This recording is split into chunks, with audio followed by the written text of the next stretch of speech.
Hi, this is Mike, and welcome back to 5 Minutes of Fantasy Sports. So it's been a while, but I want to get back on the horse, so to speak, and get into fantasy since today was the end of the NBA trade deadline. So, taking a look at a few things here on the screen, let's take a look at my team specifically.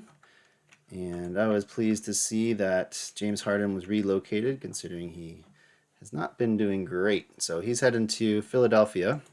So looking at the note here, he was traded to Philly for Ben Simmons, Seth Curry, and Andre Drummond, and 2 first-round picks.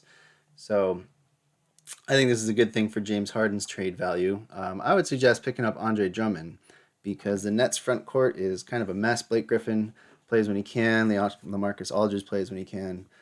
Claxton, who I actually have on my team, he's good, but he's injured a lot, and he depends a lot on the guards to throw him the ball. He doesn't really create too many shots. He's more of a rebound, put back kind of guy. So if you can get him, that would be great. I'd recommend Andre Drummond. Obviously, Ben Simmons, if he's available on waivers, pick him up. Seth Curry, probably about the same production, I think, in New Jersey. So I've made a few trades on my team. I traded back in the day. Once Anthony Davis got injured, I traded him for Julius Randle pretty much. And I've had to wait a while to get him back, but he's been great. And then also, I traded, it was a big trade, but my main piece was I got Towns for Robert Williams and Nurkic. And who else did I give up? Patty Mills. And there was a fourth guy that I can't remember. So it was a big four-person trade. I've dropped the three of the four since then. But yeah, anyway, my team is in second place right now. I got a couple guys that I'm holding just because I think they'll be back soonish. So Dylan Brooks is supposed to be back early March. They just released a note on him. He was putting up great numbers though before he got injured. So I would suggest if you have the space on an IL or something like that, holding on to him. He was putting up 18 points, 3 rebounds, 2 assists, so he was a good scoring guy. I'm also holding on to Victor Oladipo. There's not a lot of updates on him right now, but he's someone who I think is worth holding because when he's back, he can put up 20 points plus a game. So, solid player. Kevin Porter Jr. is someone that's not rostered everywhere. He's up to 80%, but he's put together 2 solid games, and he's someone who I have my eye on. Obviously, I've talked about him before, but really, this guy, he's pretty solid. He put up 7 3-pointers, 6 3-pointers. He scored 27, 30 points.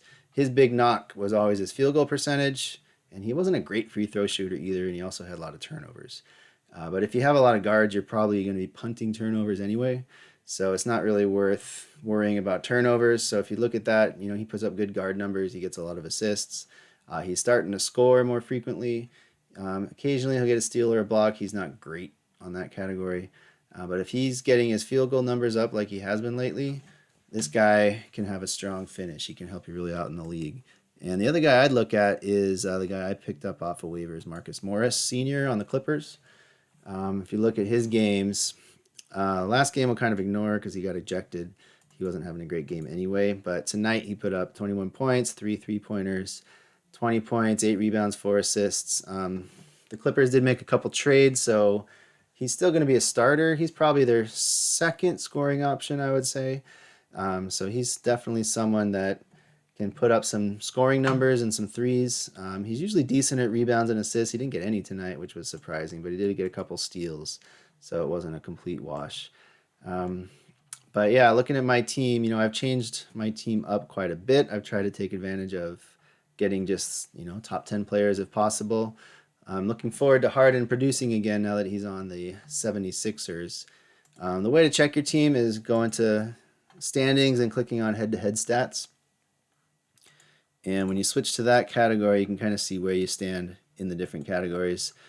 Because I've switched up my team a lot, these aren't going to be totally reflective of the way things are. I think my field goal percentage is going to be better moving forward. My free throw might go down a little bit. I'm still decent at free throw.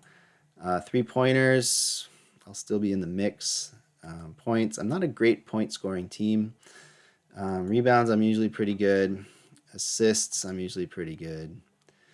And then steals, I've been better than I have been. I'm 7th, it looks like. And then blocks, I usually do decent on blocks. I'm top 4. Am I top? No, I'm not that great. Anthony Davis has really helped with blocks lately, so he's been helpful. And then turnovers, I have no chance at turnovers. So I'm pretty much consigned to not doing great at turnovers. But the teams that are going to be in the playoffs probably are also not great at turnovers. So looking, this Aaron's team is in first place. He's got 130 more turnovers than I do. Andrew's probably going to make the playoffs. He's worse at turnovers. This guy Vanderbilt Tough is going to be in the playoffs. He's better at turnovers than I am. All right, so you want to look at your competition, especially since we're only a couple fantasy weeks, I should say, away from the playoffs. My league, they're going to combine the 2 weeks into 1 week as far as playoffs. So that's worth looking at. So I guess the takeaway, if you can, look to see who was traded in your league. I got a lot of players available that are injured, which isn't too helpful. But guys, I would look at Andre Drummond as someone I think that might get some good run in New Jersey. He's worth picking up. And, basically there's not like a huge opportunity that's available.